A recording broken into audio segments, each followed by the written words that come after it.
Bonjour et bienvenue dans l'émission Parole de jeunes. Mélanie, vous êtes mon invitée aujourd'hui. Vous êtes jeune enseignante et nous allons évoquer avec vous le parcours et le métier que vous exercez aujourd'hui. D'où êtes-vous originaire ? Je viens du Nord-Pas-de-Calais. Vous êtes née loin de notre belle province d'Auvergne. Tout à fait. Revenons sur ce parcours qui vous a conduit dans un établissement auvergnat. Qu'avez-vous fait comme études ? J'ai passé mon baccalauréat, donc le bac S, spécialité SVT. Ensuite, j'ai fait une prépa BCPST, donc c'était pour préparer en fait au concours agro-veto et préparer aussi au concours aux grandes écoles. Ensuite, j'ai passé les concours et j'ai intégré l'école normale supérieure à Paris. Donc c'est une école en fait qui est spécialisée dans l'enseignement et la recherche. À la sortie de cette école, j'ai effectué une thèse pendant 3 ans. Et à l'obtention de mon doctorat, j'ai continué un peu en recherche et puis au fur et à mesure de ma réflexion, je me suis j'ai préféré choisir en fait l'enseignement. Voilà. Pourquoi avoir intégré cette grande école ? Parce que l'école de la rue d'Ulm, elle est connue quand même. Oui, alors en fait, j'ai toujours aimé enseigner, j'ai toujours aimé transmettre mon savoir. Alors c'était expliqué au début à mes camarades, et puis ensuite c'était expliqué à mes petites sœurs. Enfin, j'ai toujours aimé transmettre mes connaissances, expliquer. Quand, par exemple, j'avais quelqu'un dans la classe qui n'avait pas compris, j'aimais lui expliquer. J'ai toujours voulu faire ça, depuis longtemps. Vous dites que vous aviez envie de faire ça, mais à la sortie de l'école, vous faites quand même 5 ans de recherche ? Oui. Alors, en fait, la recherche... moi, j'ai toujours adoré la science. J'ai toujours aimé comprendre. Et c'est ça que j'aime, en fait. Ce que j'aimais quand j'ai fait mes études, c'est que j'apprenais toujours plein de choses. Et ce qui était bien dans la recherche, c'est que je continuais à apprendre des choses, à participer à l'avancée scientifique, mais aussi, en fait, j'avais l'occasion de donner des cours. Alors, j'étais en doctorat, j'ai pu donner des cours à des ingénieurs, à des futurs ingénieurs. J'ai aussi eu l'occasion de donner des cours en licence. Donc, en fait, j'avais une partie recherche, une partie enseignement, et c'était un peu la balance entre les deux qui me plaisait. Ce poste dont vous nous parlez, c'est le poste que vous avez obtenu en Bretagne après avoir passé votre thèse en 2014, c'est bien ça ? Oui, alors en fait, j'ai soutenu ma thèse en décembre 2014. Ensuite, donc il y a eu une grande période de recherche d'emploi, et ensuite, donc il faut être très mobile quand on est dans la recherche, et donc j'ai déménagé en Bretagne, où j'ai passé 2 ans en fait à faire moitié recherche, moitié enseignement. Et là, vous avez réalisé que vous préfériez le contact avec les élèves et préfériez l'enseignement, c'est bien ça ? Oui, en fait, pendant 2 ans, ça a été un peu une grande remise en question, puisque la recherche, effectivement, j'y avais passé 5 ans, c'était quelque chose que j'adorais, et j'aime toujours faire de la recherche, j'aime toujours la science, mais je me suis posé la question quelle forme je voulais donner à la science, et je me suis rendu compte aussi que ce qui me manquait, c'était le côté humain, et c'est vrai que les semaines où j'avais que des cours, j'adorais, parce qu'il y avait un contact, une expression que j'adore entendre de mes élèves, c'est « mais en fait, c'est simple ». Et c'est ce qui m'a décidé donc, de tenter vraiment que de l'enseignement. Alors, comment arrivez-vous en Auvergne ? Alors, pour raison personnelle, j'ai ma vie personnelle qui était déjà en Auvergne, donc je cherchais à m'installer en Auvergne. Et ensuite, c'est sur les sites d'emploi que j'ai trouvé l'annonce. Donc j'ai postulé, et puis l'entretien s'est très bien passé. Et donc en septembre de l'année dernière, j'ai commencé mon année en tant qu'enseignante de mathématiques. Ça a été quand même un sacré changement, parce qu'aujourd'hui, vous êtes professeur de mathématiques dans un lycée d'enseignement professionnel, c'est bien cela ? Oui, c'est le lycée d'enseignement agricole privé d'Enza. Oui, tout à fait. Vous m'avez dit avant l'émission que vous vous éclatiez. Ce sont bien vos mots ? Oui. Pourquoi vous vous éclatez ?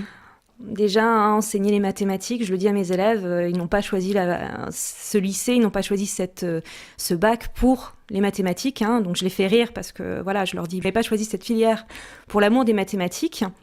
Mais alors, ce que j'aime bien, c'est le challenge, parce que effectivement, c'est un défi de faire aimer les maths. Et alors, c'est vrai que moi, en fait, à chaque fois, je leur dis, ils me font gagner ma journée quand ils me disent, mais en fait, c'est simple, mais en fait, c'est tout bête. Oui, c'est tout simple, c'est facile, voilà. Ce sont des jeunes, je ne dirais pas qu'ils sont un peu fâchés avec les maths, c'est plutôt qu'ils ne croient plus en leur capacité parce qu'on a dû leur répéter tout au long de leur scolarité qu'ils étaient nuls en maths. Oui, alors en fait, les élèves, à début d'année, ils font de toute façon, madame, je suis nulle. En fait, je suis nulle en maths, ça sert à rien. J'entends souvent, je suis nulle en maths. Alors j'essaye déjà de dédramatiser parce qu'il n'y a pas je suis nulle en maths. Il y a effectivement des personnes qui comprennent, qui mettent plus de temps à comprendre certaines choses.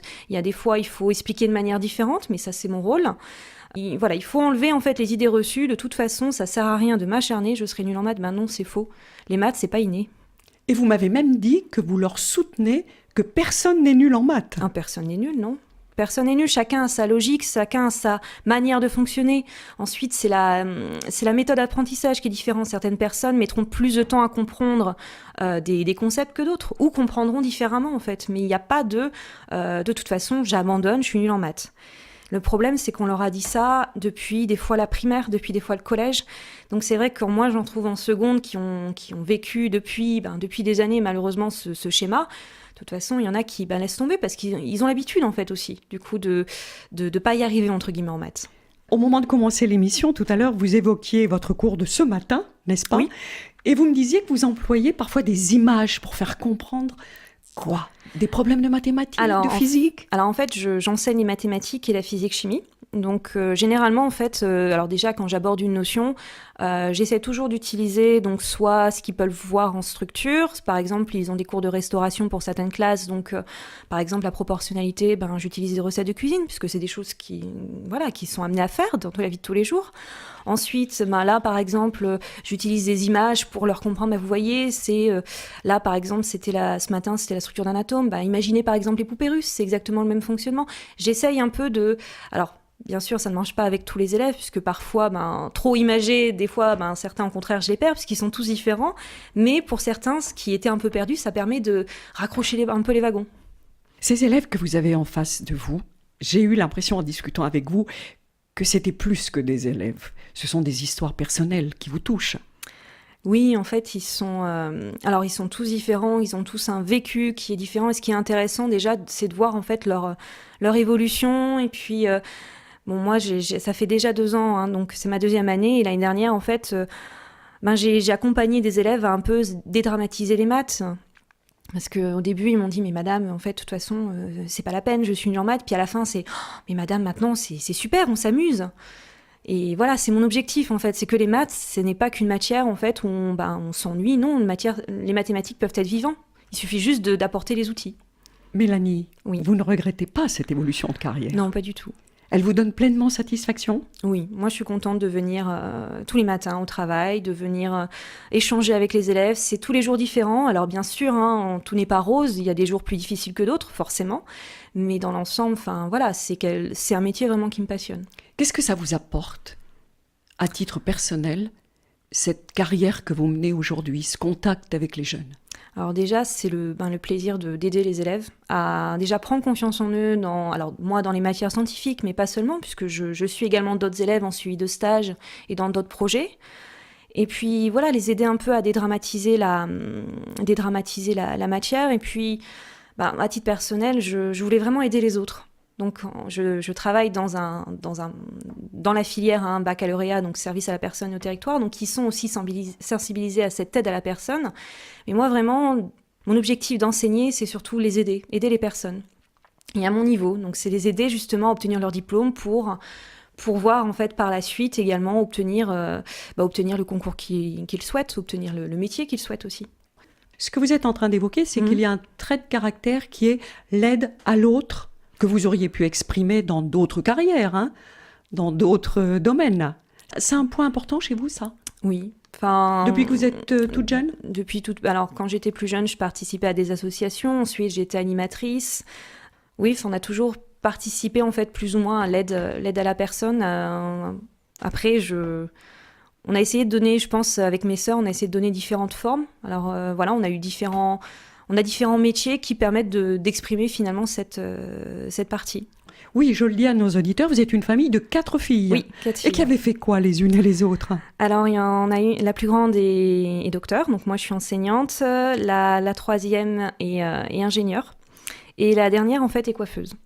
À propos de cette dernière jeune sœur, vous m'aviez fait une réflexion surprenante. Quand vous cherchiez du travail, oui. Vous et votre bac plus. Bac plus 8, oui. vous avez cherché un certain nombre de mois et votre jeune sœur, elle, a tout de suite trouvé du travail dans la coiffure. Oui, assez rapidement. Moi, j'ai des amis qui ont passé leur thèse quasiment au même moment, qui passaient des fois 1 an et demi. Moi, j'ai passé quasiment 8 mois au chômage. Donc, c'est une étape qui est assez dure, qui est très difficile au niveau de la remise en question. Et c'est vrai que ma sœur... Elle était beaucoup plus jeune que moi quand elle a passé son examen et assez rapidement elle a trouvé du travail. Maintenant, ça commence à changer, mais une des idées reçues qu'il faut casser, c'est ce n'est pas parce qu'on fait des grandes études qu'on va tout de suite trouver un travail. Quand je cherchais un petit peu ma voie, on m'a dit mais fais des grandes études, tu as les capacités, vas-y, fais-le, tu peux le faire. Tu auras un meilleur avenir. Je suis désolée, ce n'est pas parce qu'on fait des grandes études qu'on obtient rapidement un emploi. Qu'est-ce que vous diriez aujourd'hui à des parents qui nous écoutent par rapport à l'accompagnement qu'on peut donner aux jeunes sur leur choix d'orientation? Alors, je vais prendre l'exemple de mes parents.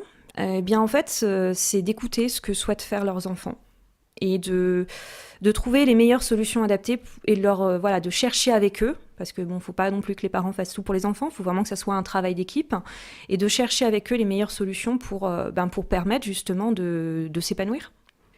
Est-ce que vous avez aujourd'hui le sentiment de mener une vie réussie? Oui, parce que je fais un métier que j'aime, qui n'est pas tous les jours facile, mais qui est tous les jours différent, et j'apprends énormément. J'adorais apprendre, et je continue à apprendre, mais de mes élèves. Voilà, j'apprends d'eux, j'apprends quand je vais en structure avec eux, j'apprends parce ils sont professionnels, ils sont beaucoup plus matures que moi à leur âge, et j'apprends tous les jours avec eux. Voilà. Mélanie, je vous remercie beaucoup d'être venue répondre aux questions de notre émission. Merci encore une fois à nos auditeurs pour leur fidèle écoute et à bientôt sur les ondes de RCF.